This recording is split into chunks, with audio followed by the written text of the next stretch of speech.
People love their pets and they also love their landscapes. And one of the things that you need to keep in mind if you have both of those is creating an environment that is safe for the pets and beautiful for you. A part of that is thinking simply function. Provide turf if you have dogs so that they can run and play.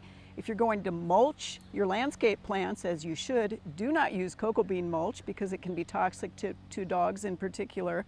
If you have pets that chew, Labradors come to mind immediately, they're going to pick up and carry off all those little twigs and sticks. So that becomes an important consideration. Fencing to keep your animals out of places where you don't want them trailing through the tomatoes or chewing on plant material that could be toxic to them is also very important. That is a long list. Again, toxicity for animals is kind of like toxicity for human beings. There are some things that are very toxic. There are others to which there are individual sorts of responses. So it's important to look at those lists, know that the things that you are really concerned about really shouldn't have a place in your landscape to begin with. Well, just in general, if you have a pet that's out in the yard with you, it'd be nice to have some shady spots and some places where they can get in some water.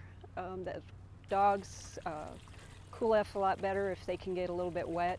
Our dogs at home, we have a little swimming pool, and after they've played a while, they'll go walk through that, and it not only helps them cool off, it cleans their feet off too before we go inside.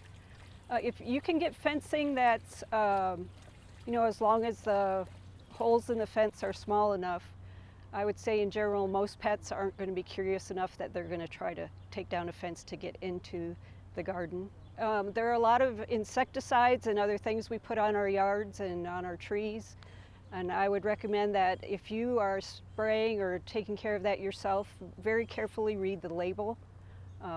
Some things are not toxic, some things recommend that you keep pets and people off for 24 hours.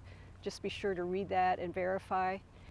Consider your cats and dogs like you would consider your children. You're not going to put them into situations where something has the potential to cause danger to them, whether it is an insecticide, a pesticide, a sharp object of any sort. Remember that they're going to be curious and they are not going to actually know what they should and should not do unless you've taught them how to do that.